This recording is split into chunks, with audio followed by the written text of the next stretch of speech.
Advanced pain clinic, నొప్పి మాయం, surgery దూరం. For appointments 9155515563. దివ్యవాణి గారు 90స్లో 91, 92 ఆ టైంలో మీరు ఒక వెలుగు వెలిగారు కదా. అంటే నాకు అసలు ఏమీ తెలియదండి. ఇప్పటికీ కూడా షోకేస్లో బొమ్మ ఎలా ఉంటుందో అలా అయిపోయింది నా జీవితం. రాజేంద్ర ప్రసాద్ గారి మీ కాంబినేషన్ చాలా హిట్ కాంబినేషన్ ఆ రోజు. మిస్టర్ బెల్లానికి కూడా బాపు గారు, రమణన్ల గారు, రాజేంద్ర ప్రసాద్ గారికి ఇప్పుడు ఒక మనసు ఉంది. మన ప్రతి ఒక్కరికి ఒక అంతరాత్మ అనేది ఉంటుంది. ఈవెన్ ఆమెనికి కూడాను వాళ్ళ గుండె మీద చేసుకుంటే నాకు ఆమెని ఒకరోజు ఫ్లైట్లో కలిసినప్పుడు నాతో చెప్పింది, పెళ్లి పుస్తకం అవకాశం మీకు దివ్యవాణి గారు ఎలా వచ్చింది మీకు? అది ఇట్స్ అఫ్ కోర్స్ నాకు చాలా ఇష్టమైన సినిమా. బికాస్ నేను సినిమా ఇండస్ట్రీకి సెట్గానేమో నిజంగా వెళ్ళిపోయి పెళ్లి చేసేసుకొని ఏ అంట్లు తోముకుంటానో ఏదో ఒకటి చేసుకుంటా ఉండొచ్చు. మీరు ఒక మాట అన్నారు, అంతకుముందు మీరు చాలా విసిగిపోయారు, బాపు గారు అవకాశం కూడా అలాగే అవుతుందిలే అనుకున్నారు. చాలా అయ్యాయి ఆడిషన్స్. అంటే ఏమయ్యేది ఆడిషన్లో? దానికి ముందు దాసనారాయణరావు గారిది అభిసారిక అని ఒక మూవీ వచ్చింది. కింద నుంచి పెద్ద చూసారు, ఒడ్డు పొడుగు బాగుంది అమ్మాయి అనేవాళ్ళు, స్టోరీ మంచి క్యారెక్టర్ అండి అనేవాళ్ళు, కొంచెం మీరు బయట కూర్చోండి అమ్మాయితో మాట్లాడతాం అనేవాళ్ళు.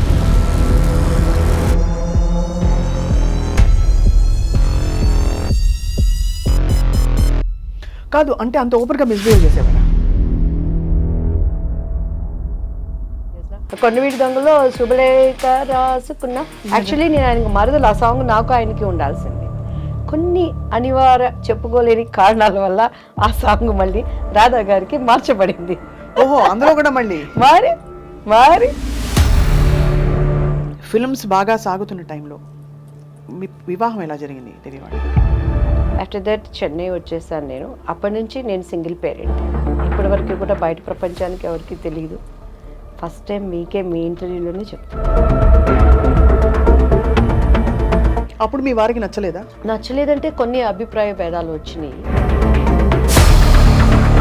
కే పాల్ గారిని కలిసారు ఎప్పుడైనా? దివ్యవాణి, నువ్వు బీజేపీకి వెళ్తున్నావు అని విన్నా, నువ్వు శాపగ్రస్తురాలు అవుతావని. ఎందుకు? నీ దృష్టిలో బీజేపీ అంటే భారతీయ జనతా పార్టీ, నా దృష్టిలో భారతీయ జనతా పార్టీ. ఈ మధ్య మలయాళ ఇండస్ట్రీలో కావచ్చు, తెలుగు ఇండస్ట్రీలో కావచ్చు, మన జానీ మాస్టర్ ఇష్యూ కావచ్చు, ఇంకోటి కావచ్చు, ఈ అమ్మాయిల పట్ల కొన్ని అమ్మాయిలకి వర్కింగ్ కండిషన్స్ బాగా లేవు. ఆడదానికి ఇష్టం లేకుండా ఏది జరగదు స్వప్న గారు. నా భర్త నా పక్కన ఉన్నా కూడా నా ఇష్టం లేకుండా నా శరీరాన్ని తాకలేదు అనేది నిజం అనేది మీకు తెలుసు, నాకు తెలుసు.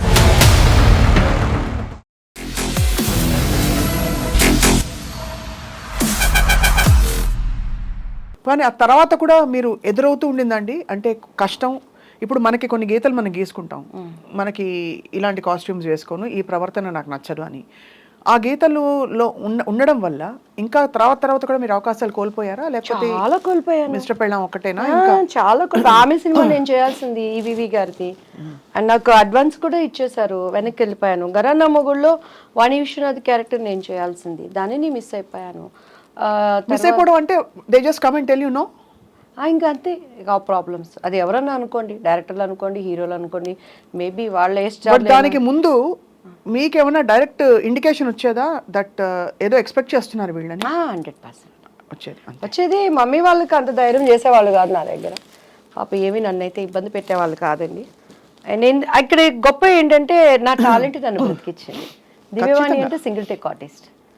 అక్కడ లోపం ఉందంటే కెమెరామ్యాన్తో పక్క ఆర్టిస్ట్తో, కానీ నాది ఎప్పుడు అండ్ ఎందుకంటే అంత డెడికేట్ మైండ్గా డైలాగ్స్ కానీ డ్యాన్స్ కానీ, నాకు లాంగ్వేజ్ తెలియకపోయినా కూడాను డెడికేట్ మైండ్తో నేను ఏది ఉన్నా కూడానండి, ఈవెన్ దేవుడి పని కానీ, ఇప్పుడు సంబంధం లేకుండా రియల్ ఎస్టేట్ అనేది నేర్చుకుంటున్నాను ఇక్కడ. కొంతమంది మన దాంట్లో కూడా డెడికేట్ మైండ్తో చేస్తాను. పొద్దున్న లేస్తే దాని మీదే వర్కౌట్ చేస్తాను.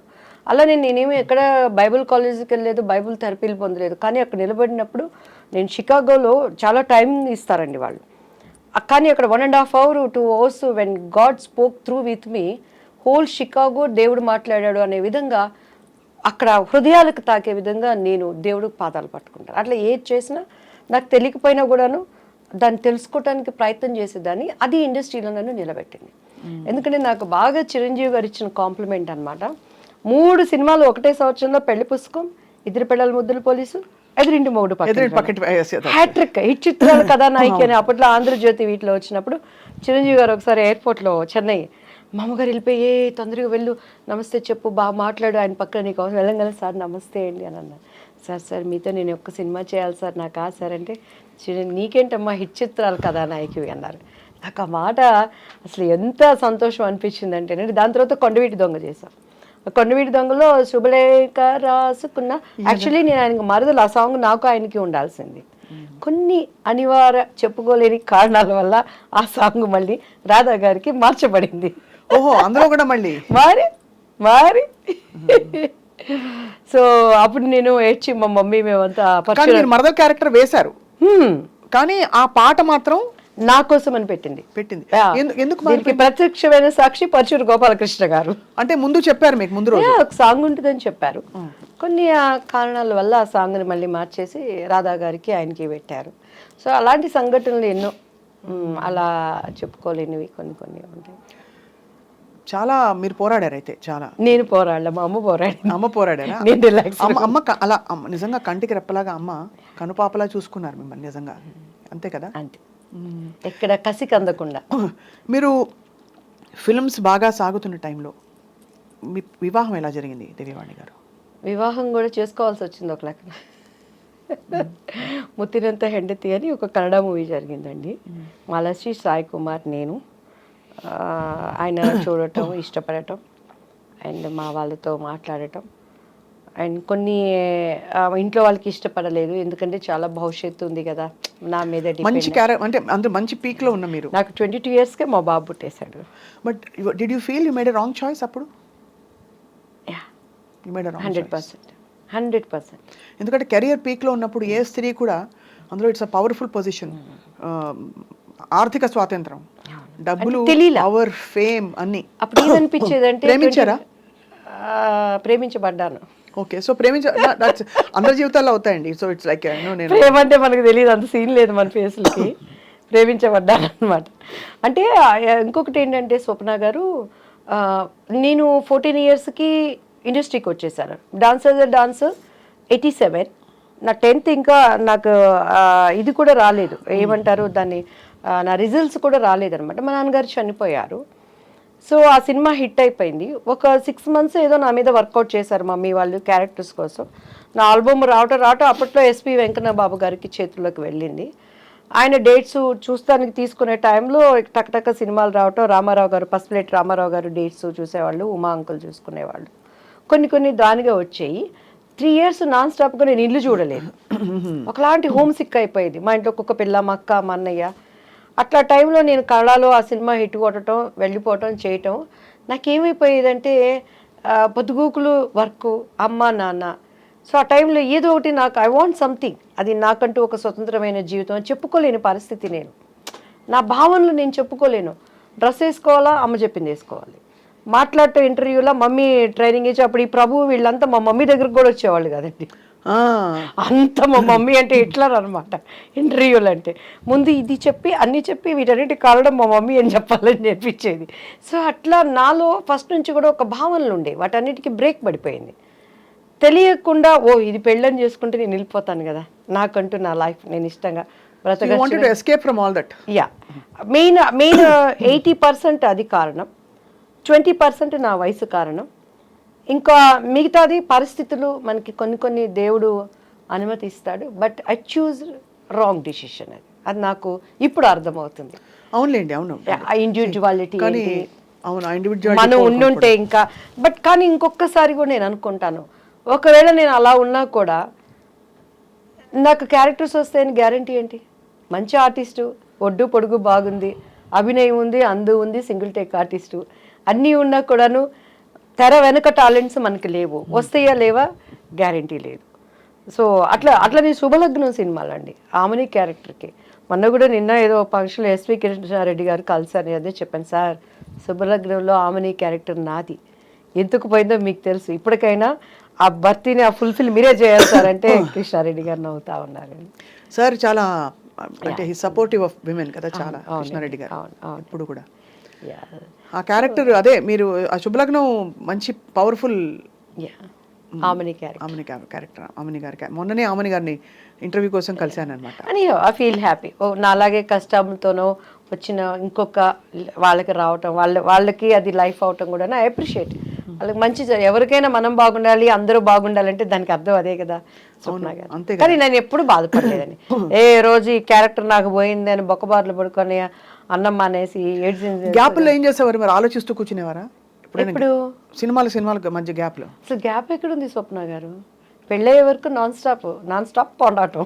తర్వాత ఇంకా పెళ్లి వల్ల మీరు బ్రేక్ తీసుకున్నారు అనుకున్నారు. మ్యారేజ్ అయిపోయింది, ఇమీడియట్ గా కన్సీవ్ 22 years కి నా బాబు పుట్టేశాడు. 24 years కి నా పాప. వాళ్ళ క్యారియర్తో అడపా సీరియల్స్ అవి చేసుకోవటం. అండ్ ఆఫ్టర్ దట్ వాళ్ళ చదువులు. ఇప్పుడు కొంచెం అలా ఊపిరి పీల్చుకుంటున్నాను కొంచెం. What was the biggest tragedy in your life మన దివ్యవాణి గారు? మా బాబు పుట్టినాక నాకు కొంచెం హస్బెండ్ సైడ్ చాలా ఇబ్బందులు ఫేస్ చేశానండి. అండ్ అప్పుడు ఆ ట్రాజడీని కూడా దేవుడు ట్రాజడీ అని తెలియకుండా నా కుటుంబీకులు నన్ను చాలా ఆదుకున్నారు. అండ్ బాబు హెల్త్ విషయంలో బాగా సఫర్ అయ్యాను. ఆఫ్టర్ దట్ చెన్నై వచ్చేసాను నేను. అప్పటి నుంచి నేను సింగిల్ పేరెంట్. ఇప్పటివరకు కూడా బయట ప్రపంచానికి ఎవరికి తెలియదు. ఫస్ట్ టైం మీకే మీ ఇంటర్వ్యూలోనే చెప్తున్నాను. Single parent. బట్ మా వారు చాలా మనసున్న వ్యక్తి. He is good father, good husband. కానీ కొన్ని అనుకోని సంఘటనలు నా కళ్ళతో నేను చూడటం ద్వారా దగ్గరైన మనుషులకి దూరంగా బ్రతుకుతూ ప్రపంచం కోసం అండ్ నేను ఒక నీతి నియమాలతో ఉండే అనేటువంటి కట్టుబాట్ల కోసం నా పిల్లలకి నేనే ప్రపంచం. But is very lovely father. Is a good father to them. Is good husband. మీకు వారికి అంటే గుడ్ హస్బెండ్ ఎందుకు లేదు, every minute he will take care about me. కొన్ని ఏంటంటే అక్కడ పరిస్థితులు వాటిని నేను మళ్ళీ ప్రభువుని అంగీకరించటం, అది అభిప్రాయ భేదాలు అనేవి రావటం వల్ల మానసికంగా దూరం అయిపోయాం.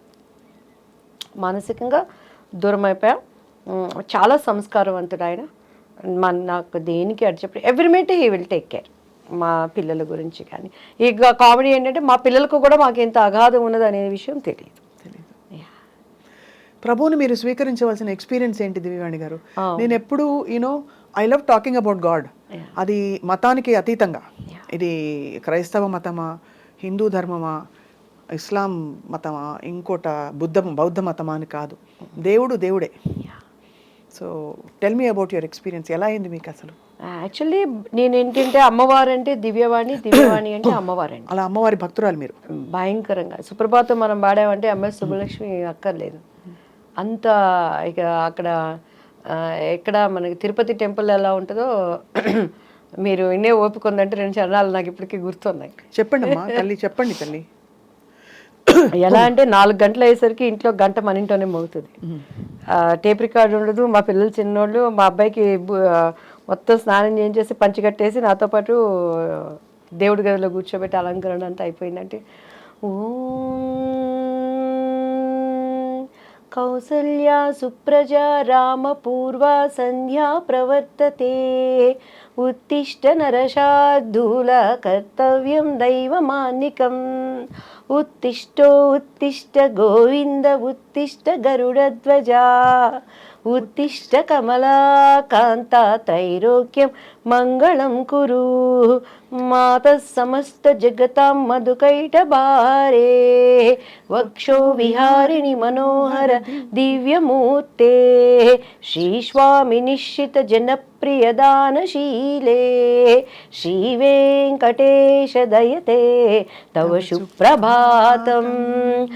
శుప్రభాతమరవిందలోచనే భవతు ప్రసన్నముఖచంద్రమండలే విధిశంకరేంద్ర వనితాభిరర్చితే వృషశైలనాద దయతే దయానిదే కమలాకుచూచుక కుంకుమతో నియతారుణితాతుల నీలతనో కమలాయతలోచన లోకపతే విజయీ భవ వెంకట శైలపతే సచతుర్ముఖ షణ్ముఖ పంచముఖ ప్రముఖాఖిల దైవతమౌళిమణే శరణాగత వత్సల సారనిదే పరిపాలయ మాం వృష శైలపతే. మీకు నమస్కారం. మై అసలు దేవాది దేవుడికి సమస్త మహిమ మనకి కాదు. ఎంత ఎంత చక్కగా అంటే ఎన్నిసార్లు వినుంటే మీకు అలా వచ్చిందో అర్థం అవుతుంది మీ ఇంటి వాతావరణం ఎలా ఉండేదని చెప్పి. మరి అక్కడి నుంచి అంత భక్తి ఒక్కటే కదా దివ్యవాణి గారు, మీరు పద్ధతి మార్చుకోవాల్సిన అవసరం, ఆ అనుభవం ఏమిటి? పద్ధతి మార్చుకోలేదు, మార్గం మార్చుకున్నాను ఫస్ట్ ఆఫ్ ఆల్. అండ్ నేనేంటంటేనండి, మా పాప కన్సీవ్ అయినప్పుడు 16 సోమవారం వ్రతం చేసేదాన్ని.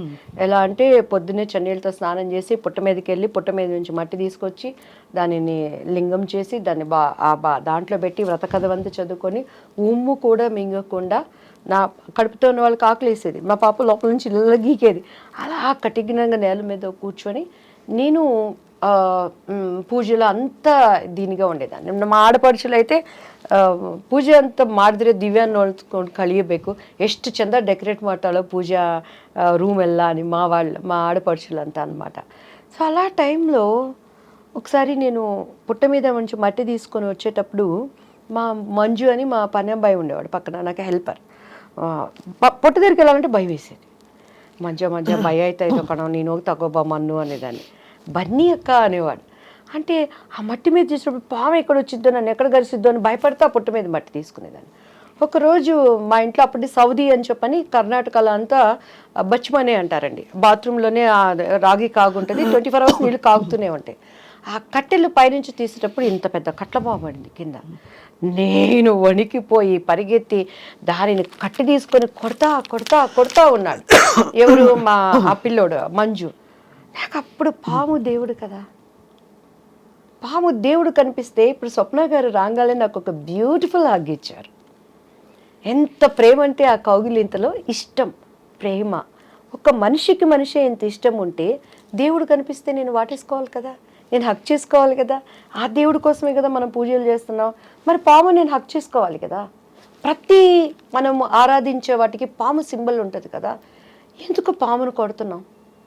దేవుడు వచ్చాడు కదా, దేవుడిని ఎందుకు హక్ చేసుకోలేకపోయానని ఒక ఆలోచన వచ్చింది. ఏమోలే, మనం పితరులు చెప్పారు మనం చేయాలి అనుకొని. అలానే వినాయక చతుర్దశి వచ్చినప్పుడు మా బాబుకి చక్కగా పంచికట్టి నగలన్నీ వేసి వాడికి కూడా ఉండ్రాలు వేసేదాన్ని. ఒకరోజు మా ఇంట్లో ఎలుక వచ్చిందండి. ఎలుక వచ్చినప్పుడు ఎలుకలు అంటే మా వారు చాలా, ఆయన ఎట్లా అంటే అసలు ఫుడ్ దగ్గర బళ్ళు వచ్చినాయి హల్లి బందిదే సాయిస్ పూడి అంటారు. చాలా నీట్నెస్, డిసిప్లైన్, చాలా కేర్ఫుల్ ఉంటారు అన్నిట్లో. ఆ ఎలికని చంపడానికి నేను బండి కష్టం నాకే తెలుసు స్వప్న గారు. ఎలికలు బోన్ తీసుకొచ్చి పొద్దున్నే ఎలికని చూస్తున్నప్పుడు రేపొద్దున వినాయక చవితి చూస్తే వినాయకుడి దగ్గర ఎలిక. ఇదేంటి, ఎలుక కూడా దేవుడి రూపమే కదా, ఈ ఎలికని ఎందుకు చంపేస్తున్నాను నేను, దీనివల్ల ప్లేగ్ వ్యాధి ఏంటి, అట్లా తెలియని ఒక ఆలోచనలు నాలో ఉండేవి. సో ఎప్పుడైతే మా బాబు మీద ఈ చేతబడులు చీకటి శక్తులని ప్రయోగించారో, when I start read Bible, పరిశుద్ధ గ్రంథం, ప్రపంచంలో చాలా ఉన్నాయి. ఎవరిచ్చారు అసలు మీకు మా గ్రంథం? ఇప్పుడు గ్రంథం ఎవరిచ్చారంటే మా బాబు చదువుకునే స్కూల్ టీచరు సెయింట్ జోసెఫ్లో Nirmala aunty, she's a believer. ఆమె నాకు బైబిల్ గురించి ఇచ్చి, దివ్య నువ్వు క్రీస్తు దగ్గరికి రా, నీ బాబుకి పరిపూర్ణంగా విడుదల ఇస్తుందని బైబిల్ ఇస్తే నాకేం తెలుసండి. మా ఇంట్లో నాకు ఇప్పటికీ నా స్కూల్ బుక్స్ అన్నిటికీ అన్ని పండుగలు వచ్చినాయంటే వాళ్ళకి పసుపు పెట్టి మధ్యలో కుంకుమ పెట్టి సరస్వతి చదువు బాగా రావాలని చెప్పని బైబిల్ కూడా అక్కడ తీసుకెళ్ళి పెట్టి దానికి కూడా పసుపు కుంకుమ పెట్టి గంట కొట్టి హారతిచ్చి చదవడం వచ్చేది కాదు. నేను ఎప్పుడు రామాయణం, భాగవతం, భారతం ఇవన్నీ వినటమే కానీ అంత టైం ఎక్కడ ఉండేది చదువుకోవటానికి. పెద్దవాళ్ళు చెప్తే వినటం, నేను ఎప్పుడు చదవలేదు బైబిల్ని.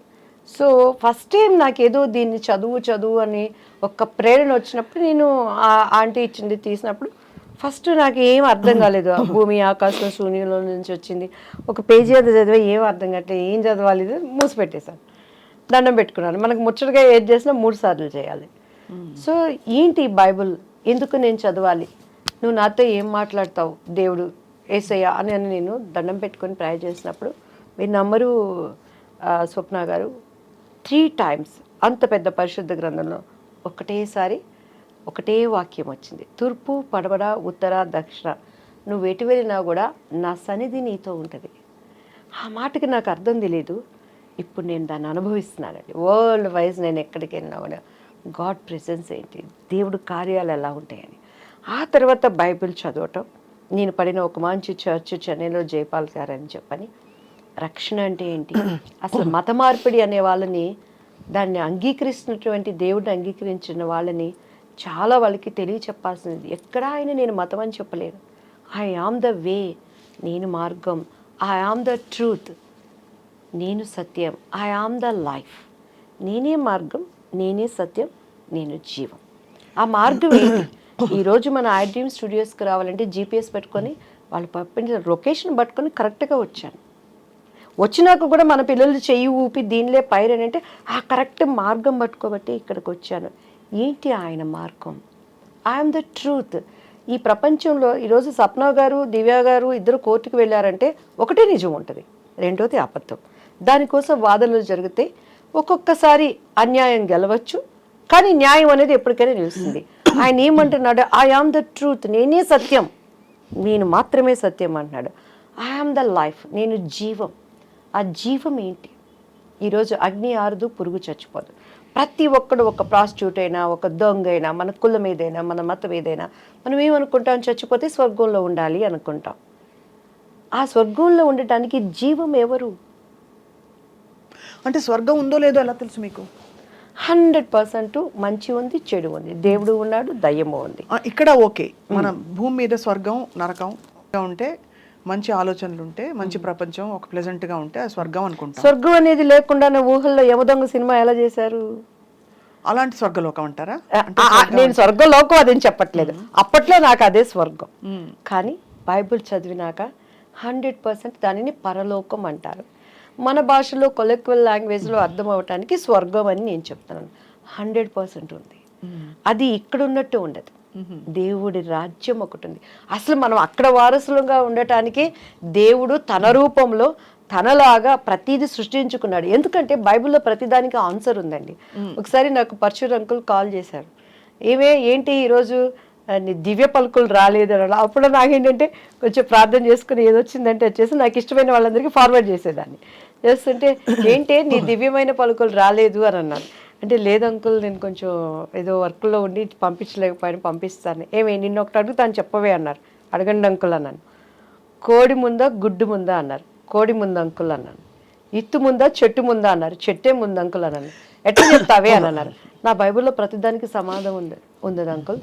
దేవుడు ఆయా ప్రకారము ఫస్ట్ పశు పక్షాదులని నిర్మించాడు అని ఉంది, వృక్షాలని క్రియేట్ చేశాడు అని ఉంది, దానికి ఫలాల్ని వృద్ధి చేశాడు అని ఉంది. అవి తర్వాత ఫలించినవి, అక్కడ విత్తులు వచ్చాయి. సో దాని ఆధారంగా బైబిల్లో ప్రతిదానికి ఆన్సర్ ఉంది అంకుల్ అని. నీకు ఎక్కడి నుంచి వచ్చింది ఈ జ్ఞానం అన్నాడు. జ్ఞానం సిగ్గుపరచడానికి దేవుడు వెర్రివాడిని ఎంచుకుంటాడు అంకుల్, నేను ఎర్రిదాన్ని కాబట్టి నన్ను ఎంచుకున్నాడు. నేను జ్ఞానిని కాదు అంకుల్, నేను ఎర్రిదాన్నే. Still I don't know anything. కానీ దేవుడి దగ్గర కూర్చున్నప్పుడు ఆయన జ్ఞానం ఇస్తాడు. నిజం స్వప్న గారు, నాకు ఇప్పుడు కూడా కార్డు పెట్టి డబ్బులు తీయటం రాదు. ఆయన ఎవరు లైస్. నేను ఎప్పుడైనా చిన్న చిన్న అబద్ధాలు ఏమన్నా ఒకటి ఆడతానంటే, నేను డబ్బులు దాచిపెట్టుకొని మా పిల్లలు ఏదైనా పీడిస్తుంటే మమ్మీ దగ్గర డబ్బులు ఇబ్బంది పెట్టమాకండి అని చెప్తాను. అండ్ ప్లాన్డ్గా ఉంటాను లైఫ్లో. మనం ఎప్పుడు ఇలా అనకూడదు అనే దానికి ఉంటాను, కానీ నేను ఎప్పుడు అబద్ధాలు చెప్పాను. కాబట్టి టీడీపీలో నేను అంత గట్టిగా మాట్లాడిన అన్ని ఛానల్స్ కూడాను ఎవరు నాకు కౌంటర్ ఇవ్వలేకపోయారు. ఎందుకంటే బాబు గారు అంటే నాకు ప్రాణం, బాబు గారు అంటే చాలా ఇష్టం. టీడీపీ నుంచి నేను బయటకు వచ్చినాక కూడాను నన్ను అపోజిషన్లో ఉన్నప్పుడు ఆ రోజు జగన్ గారి పార్టీలో ప్రతి ఒక్కళ్ళు సంప్రదించారు. ఇప్పటికైనా రండి, మీలాంటి వాయిస్ కావాలి అన్నప్పుడు నేను ఎందుకు, జగన్ గారు నాకు విరోధి కాదు, యాజ్ ఎ బిలీవర్గా ఆయన నేను చాలా అభిమానిస్తాను. కానీ అక్కడ నేను అమరావతి అప్పుడు ఒక ప్రార్థన చేశానండి. మీరు కావాలంటే ఆ ప్రార్థన మీరు చూడండి. ఇది అమరావతిగా ముద్రించబడాలి దేవా అని చేసిన ప్రార్థన వ్యర్థమైపోతుంది. ఈరోజు నాకు ఇచ్చే ఆపర్చునిటీ పదవులు చూసుకుంటే, దేవా ఈ ప్రార్థనని నేను అబద్ధం చేయకూడదు తండ్రి అని నా పొలిటికల్ భవిష్యత్తును కూడా నేను అప్పుడు మానుకున్నాను. నా దేవుడు ఊహించిన దానికన్నా నేను చేస్తాడు. యెహోవా చేతిలో ఒక భూషణ కిరీటంగా రాజకీయ మకుటంగా నేను వాడుకుంటానని ఇచ్చిన వాగ్దానం ఇచ్చినవాడు, మాట ఇచ్చినవాడు తప్పనివాడు అనేది నా విశ్వాసం. ఆ మాటకి నాకు అర్థం కూడా తెలియదమ్మా. కానీ నేను పొలిటికల్ లైన్లోకి రావటం ఇప్పటికీ నేనే. కానీ ఒకటి దివ్యవాణి గారు, అంటే ఇది ఇక్కడ ఈ స్పిరిచువల్ ఈ కనెక్షన్ మీరు బైబుల్ అప్పుడు మీ ఫ్రెండ్ నిర్మలా ఆంటీ గారు ఇచ్చారని చెప్పారు. చదవడం మొదలు పెట్టాక మీరు ఫార్మల్గా బ్యాప్టైజ్ అయ్యారా? లేదమ్మా, నేను 10 years ఒక చర్చిలో నేర్చుకునేదాన్ని. ఆ వాక్యాలు నాతో మాట్లాడేవి. నా అంతరంగంలో ఉన్న ప్రతి బాధని హోలీ స్పిరిట్ గాడ్ అక్కడ దైవజనుడి ద్వారా మాట్లాడేవాడు అనమాట. నేను ఇక్కడ ఏదనుకుంటే అక్కడ అది దానికి అర్థం వస్తూ ఉండేదన్నమాట. అప్పుడు మీ వారికి నచ్చలేదా? నచ్చలేదంటే కొన్ని అభిప్రాయ భేదాలు వచ్చినాయి. అంటే సహజం కదా, ఇప్పుడు ఒక మార్గంలో ఒకళ్ళు ఉండి అందులో ఇలాంటివి ఇంటికి ఒకటే ఉండాలని అంటారు, ఒక పద్ధతిలో ఉండాలి భార్యాభర్తలని. మీరు చాలా బోల్డ్ డెసిషన్ తీసుకున్నట్టే. మిమ్మల్ని జనులు ఏమనలేదా మీ చుట్టూ ఉండేవాళ్ళు? లక్షణంగా నేను ఒకటి చెప్తాను స్వప్న గారు, కరోనా వచ్చింది కదా, కరోనా వచ్చినాక ఒక కుటుంబంలో ఉన్న వాళ్ళు కలిసి భోంచేశారా? హచ్చియం దుమ్మితే ఒక గదిలోకి వాళ్ళు వెళ్ళిపోయారు, మాస్కులు పెట్టుకున్నారు. భర్త చచ్చిపోతే కనీసం పిల్లలు దగ్గరికి వెళ్ళి చూసుకునే పరిస్థితి ఉందా? అంతే మన బంధం, మన బంధం అంతే. ఈరోజు ఎవరైనా మన వాళ్ళు ఇష్టమైన వాళ్ళు చచ్చిపోతారంటే వాళ్ళతో మనం వెళ్ళి చనిపోతామా? ఈ శాశ్వత లేని బంధాల కోసం నిజాన్ని నేను ఎందుకు వదులుకోవాలి? అంత ఎక్స్పీరియన్షియల్ ఇది వచ్చిందా మీకు? 100%, 100కి 200%. దేవుడు ఏం చెప్తున్నాడు? చూసి నమ్మిన వాళ్ళకన్నా చూడక నమ్మిన వాళ్ళు ధన్యుడు. ధన్యత అంటే ఏంటి? ఈ లోకంలో ఉండే ధన్యతలతో పాటు ఆ లోకంలో మనకి ధన్యత. డెఫినెట్గా మనం రేపు అక్కడ చూసుకుంటాం. రేపు స్వప్న గారు కూడా అబద్ధం చెప్పడానికి లేదు సుమా. ఐసయ్యా నువ్వెవరో నాకు తెలియదయా, నేను ఇదయ్యాను కదా, స్వప్న డార్లింగ్ నా ప్రియమైన బిడ్డ వినో.com. మనిషి .com నొక్కితే అమెరికాలో నుంచి ఇక్కడ చూసుకుంటున్నాడు. .com నొక్కితే .com అన్నీ వస్తున్నాయి.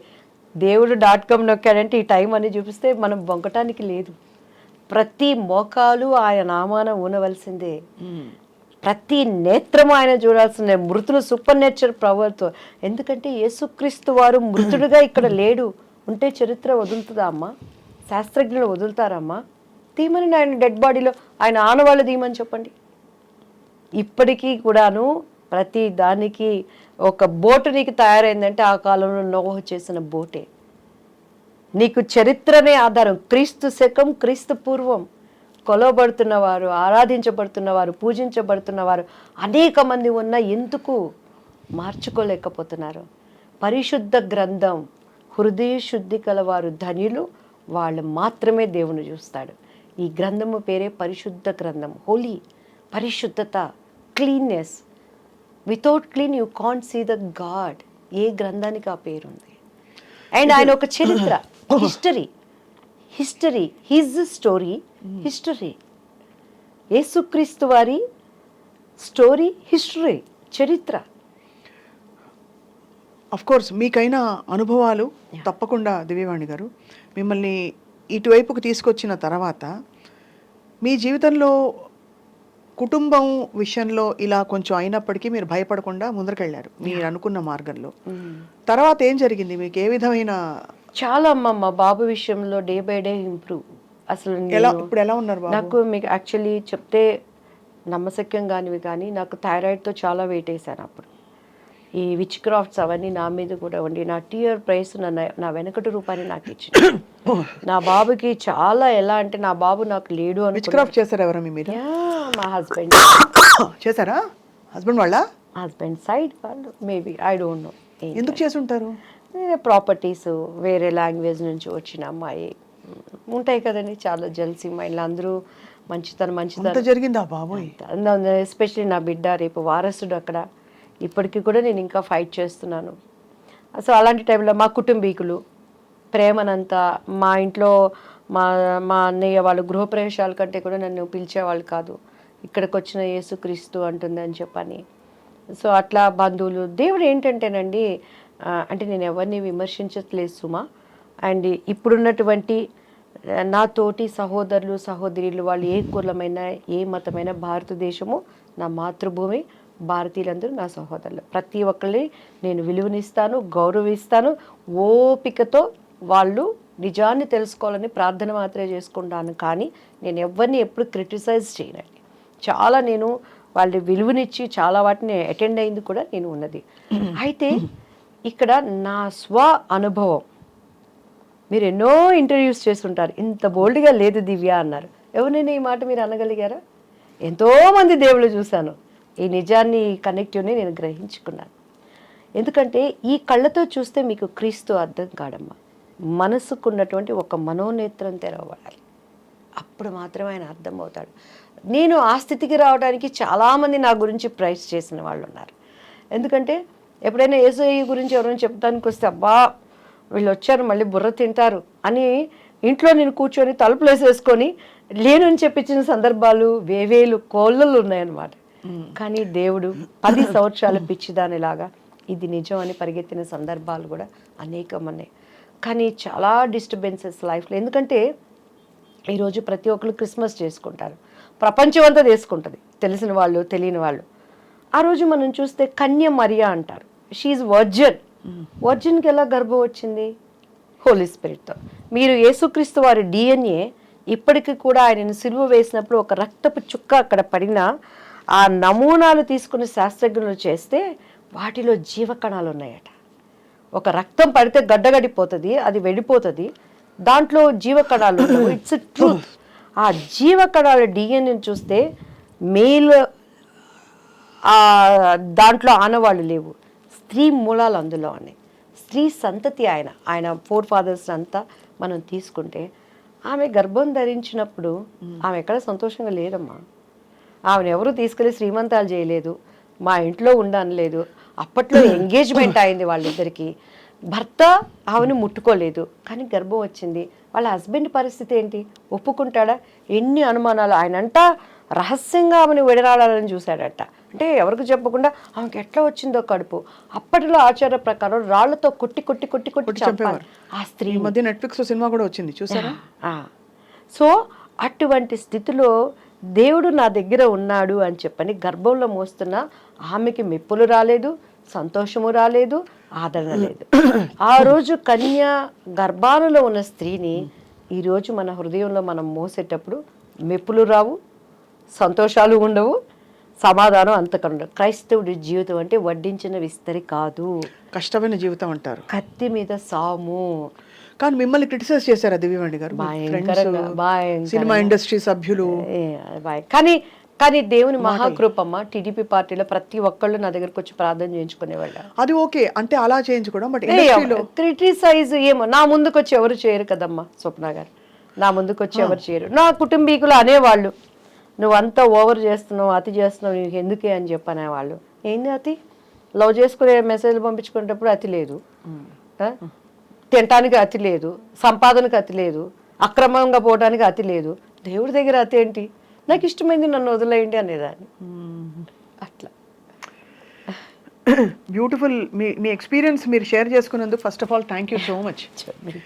ఎందుకంటే ఇది అత్యంత మనసుకి సంబంధించిన ఎక్స్పీరియన్స్. అయితే దేవుడితో అనుబంధం అంటే ఎలా అయినా సరే, అది ఎవరైనా వచ్చి నేను శ్రీకృష్ణుడి చూశానని వాళ్ళు చెప్పినా, లేకపోతే మరో విధమైన ఎక్స్పీరియన్స్ అయింది, నాకు ఒక మిరకల్ జరిగింది చెప్పినా, మీరు ఇప్పుడు చెప్పిన చాలా ఆర్ద్రతతో, చాలా ఒక సంతోషంతో షేర్ చేసుకున్నది, it is a beautiful thing.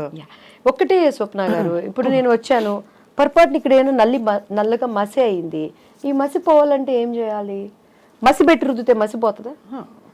నీళ్లతో కడగాలి, సబ్బేసి కడగాలి. సో మనలో ఉన్న పాపం పోవాలంటే పాపం లేనివాడు కావాలి. అవును, పాపం లేనివాడు ఎవరు ఈ లోకంలో? యేసుక్రీస్తు వారు ఎవరి రాజ్యాలన్నా తీసుకున్నారా? ఎవరి భార్యలన్నా ముట్టుకున్నారా? లేకపోతే ఆయన ఎవరినన్నా కొట్టారా? ఏమన్నా ఆయనలో ఒక్క పాపం చూపించండి. ఆయన సిలువ వేసిన పొంతు పిలాతు కూడా ఆ రోజు గవర్నర్, ఆయన ఇచ్చిన స్టేట్మెంట్ చేతులు కడుక్కొని ఈ నీతిమంతుల్లో ఏ దోషము లేదు, ఆయన అక్కడ క్లీన్ అయిపోయాడు దేవుని సన్నిధిలో. ఆయన పక్కన ఉన్న దొంగ కూడా ఆయన ట్రస్ట్ చేశాడు. నీ చిత్తమైతే నీ రాజ్యంలో నన్ను జ్ఞాపకం చేసుకోయా అని అన్నాడు.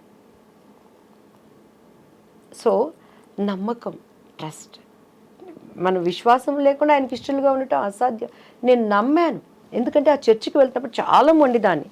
నేను అడిగాను ఆయన్ని, ఎందుకండి నేను చేసుకునేటప్పుడు కూడా నాకు ఆశ్చర్యాలు అద్భుతాలు జరిగినాయి కదా, ఎందుకు రక్షణ ఏంటి? అసలు మత మార్పిడి అని ఎవరు చెప్పాడు? ఈరోజు మత మార్పిడి అంటారు. 6 నెలల పసిబిడ్డకి మీరు పాలు తాగించగలరా స్వప్న గారు? మా బాబు 6 నెలల పిల్లోడప్పుడు తొందరగా లావు అవ్వాలని తొందరగా పాలు తాగించేదాన్ని. ఆడు బొగ్గను పెట్టుకుని పుసుక్కను ఊసేవాడు, ఏయ్ తాగు పాలు తాగు అనేదాన్ని. 6 నెలల పసిబిడ్డకే నువ్వు పాలు తాగించిన ఓకేండి, మతాన్ని ఎలా మారుస్తావు? నేను హిందూ, నా సంప్రదాయం కట్టు బొట్టు నాది నేచరు, నేను ఇక్కడ పుట్టాను, ఈ నేటివ్, నన్ను హిందూ కాదనడానికి ఎవరికి రైట్స్ ఉంది? I'm Christ believer. గవర్నమెంట్ ఇచ్చే పథకాల కోసం నేను ఆశపడలేదు. ఈరోజు అదే కదా ఇప్పుడు సుప్రీంకోర్టులో జరుగుతున్నది. నా దేవుడు నాకు పోషించుకునేవాడు. అంటే మీరేమంటారు, మతం పుట్టుకతో ఉండే మతం ఉంటుంది, బట్ మన మన నమ్మకం మంది అంటారా? నేను మతం కాదు, నా కులము అనేది దేవుడికి కూడా ఉన్నది. ఆయన యూదుడు అనేది అప్పట్లో వాళ్ళ కులం. అది నేను పుట్టింది కమ్మ కులం, నా కులం కమ్మ కులం. నేను క్రీస్తు విశ్వాసిని, ఆయన మార్గాన్ని నేను ఎంచుకున్నాను. బట్ మీరు హైందవ ధర్మంలో ఉన్నారా అంటే? హైందవ ధర్మము, మీరు హిందూని అన్నారు కదా ఇప్పుడు. హిందూ అంటే హైందవ ధర్మమేనా? భారతదేశంలో పుట్టినాడు ప్రతి ఒక్కడు హిందూ అని అలా చూసుకుంటే అవును, అది ఆ విధంగా అందరూ హిందువులమే. మరి ఎందుకు మన రాజ్యాంగాల ప్రకారం చదువుకునే పుస్తకంలో భారతదేశం నా మాతృభూమి, భారతీయులందు నా సహోదరులు ఎందుకు? అది కొట్టేయండి. మేమంతా హైందవులు మాత్రమే నా సహోదరులు, మైనారిటీలు మాత్రమే నా సహోదరులు, ఎవరు రిలీజన్ కాళ్ళని పెట్టుకోండి, గొడవే ఉండదు. తప్పండి అది. ఒక వ్యక్తి కనెక్ట్ అయినప్పుడు దాన్ని గౌరవించాలి. నువ్వు ముస్లిం, నువ్వు కనెక్ట్ అయ్యా, గౌరవిస్తాను నేను ఇదైనప్పుడు నాకు చెప్పడం నా ధర్మం. వినకపోతే నీ ఇష్టం. కరోనాకి ఎన్ని మందులు వచ్చినాయండి, వ్యాక్సిన్ పాటు ఇప్పుడు కూడా చాలా మంది గొప్ప గొప్ప హీరోలు, శివరాజ్ కుమార్ గారు కానీ, మిథున్ రెడ్డి గారు కానీ, కొంతమంది దానివల్ల అప్సెట్ అయ్యారు. కొంతమంది ఆయుర్వేదం వాడారు, కొంతమంది హోమియో వాడారు. ఎవరి విశ్వాసం వాళ్ళది. చెప్తున్నాను నేను ఈరోజు. స్వప్న నమ్మితే ధన్యులు, నమ్మకపోతే మన ఇష్టం. అది మనం బలవంతం పెట్టలేదు నిన్ను రమ్మని. నన్ను ఎవడు బలవంతం పెడితే నేనే క్యాండిడేటా? అస్సలు కాదు. ఇప్పుడైతే దివ్యవాణి గారు ఫైర్ బ్రాండ్. దివ్యవాణి గారు అంటే ఫ్లవర్ కాదు, ఫైర్. ఇప్పుడు పుష్ప అంటే అదే. సో ఈ క్రమంలో మీ బెస్ట్ ఫ్రెండ్స్ ఎవరయ్యారు? నాకు అసలు ఫ్రెండ్స్ లేరు స్వప్న గారు. ఆమని గారు ఆఫ్ కోర్స్ మీకు అంటే కొలీగ్. ఇప్పుడు నేను నిజంగా ఫ్రెండ్స్ చేసుకుంటున్నాను అందరినీ. ఎందుకంటే స్కూల్ డేస్ లో ఫ్రెండ్స్ లేకుండా పోయారు, అదే అన్యాయం కదా. మ్యారేజ్ డేస్ లో ఫ్రెండ్స్ లేకుండా పోయారు. నా కుటుంబీకులు మొత్తం నన్ను బాయిలో కప్పలాగా చేసి పెట్టేశారు. ఇప్పుడు నాకు రేఖ అని నా బెస్ట్ ఫ్రెండ్, అండ్ తను నాకు అనుకోకుండా పరిచయం అయింది, నాకు అమ్మలాగా అన్ని. అండ్ ఇవాళ నుంచి స్వప్న గారు నా బెస్ట్ ఫ్రెండ్. నా కష్టమున్నా నా సుఖమున్నా ఏమున్నా స్వప్న గారు బుర్ర తినేస్తాను నేను హ్యాపీగా. అండ్ తర్వాత కొంతమంది నాకు మంచి స్నేహితులు ఉన్నారు. బట్ ఇండస్ట్రీలో ఎవరు ఫ్రెండ్స్ అవ్వలేదా? నేను ఇప్పుడు బయటకు వెళ్ళలేదు స్వప్న గారు. అంటే మామూలు ఫ్రెండ్స్ అవుతారు కదా, కొలీగ్స్. భానుప్రియ గారు మీరు కలిసి నేర్చుకున్నారు? హాయ్ బాయ్ అంతే, హాయ్ బాయ్. కాంపిటీషన్ ఉండేది అప్పుడు బాగా? Jealousy competition? నేను అసలు ఎప్పుడు ఎవరి మీద జలసీ పడలేదు. మీ మీద ఎవరైనా జలసీ పడి ఉంటారా? అయి ఉండొచ్చు. ఎందుకంటే స్వప్న గారు ఏంది ఉపయోగం దానివల్ల? ఎవరికి ఉండేది వాళ్ళకు ఉంటుంది. ఏముంది, మీరు అసలు నాకు ఫస్ట్ అసలు నా ఫ్యూజ్ ఎగిరిపోయింది ఏంటంటే, అవకాశాలు వస్తున్నాయి కానీ అక్కడ దాకా వచ్చి ఏదో ఈ పిచ్చి పిచ్చి వీటి వల్ల, పరిస్థితుల వల్ల మీకు వెనక్కి వెళ్ళిపోయాయి. దాన్ని తట్టుకోవడం చాలా కష్టం. You have to really believe in your. ఎందుకంటే నేను దాని మీద ఆశ పెట్టుకోలేదు కాబట్టి నాకు బాధ అనిపించింది అంతే. నేను ఆశతో వచ్చి ప్రయత్నం చేయలేదు. అందరిలాగా అందం ఆకలి కట్టుకుని నేను ఇండస్ట్రీలో అయిపోవాలని నాకు తెలియలేదు. కానీ ఇప్పుడు దాని విలువ తెలుస్తుంది. ఆ పెళ్లి పుస్తకం అనేది సీఎంల పక్కన ఉన్న, పిఎంల పక్కన వచ్చి సెల్ఫీ దివ్యవాణి గారు అన్నారు. ఓహో, ఆ సినిమాని కదా నన్ను ఈరోజు ఇంత నాకు ఒక రికగ్నైజ్. ఎక్కడికి వెళ్ళినా కూడా ప్రతి ఒక్కళ్ళు పెళ్లి పుస్తకం అనేది ఆ పాటకే ఆ విలువనిచ్చింది. అంటే నా పిచ్చి మనసును తగ్గట్టు దేవుడు ఆ రోజు అది ఏర్పరిచాడని అనుకుంటానమ్మా. బట్ ఇప్పుడు now I want to prove my self. మీరు ఎంత యూ లుకింగ్ సో గ్లామరస్ అండి నిజంగా. థ్యాంక్ యూ అండి. చక్కగా మీరు నిండుగా కళకళ్ళాడుతూ ఎలా ఎంత బాగున్నారంటే, అవకాశాలు మీకు తగ్గ క్యారెక్టర్స్ వచ్చి మీ ఒళ్ళో వచ్చి పడాలి. అంతే కదా? అలా వస్తే అప్పట్లాగా నేను ఎట్లా స్ట్రైట్ ఫార్వర్డ్ గా ఉండను. కానీ నా డైరెక్టర్లు, ప్రొడ్యూసర్ అందరికీ కూడా దివ్యవాణిని మళ్ళీ ఒక మంచి ఆర్టిస్ట్ని ఇచ్చామని ఇవ్వాలని ఐఎమ్ ప్రేయింగ్. అలానే నేను ఎవరి దగ్గరికి వెళ్ళి అడగటం నాకు రాదు స్వప్న గారు.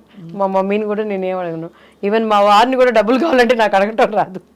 నేను అడగను. ఇప్పుడు అడగరు అసలు? ఎప్పుడు నేను అడగను.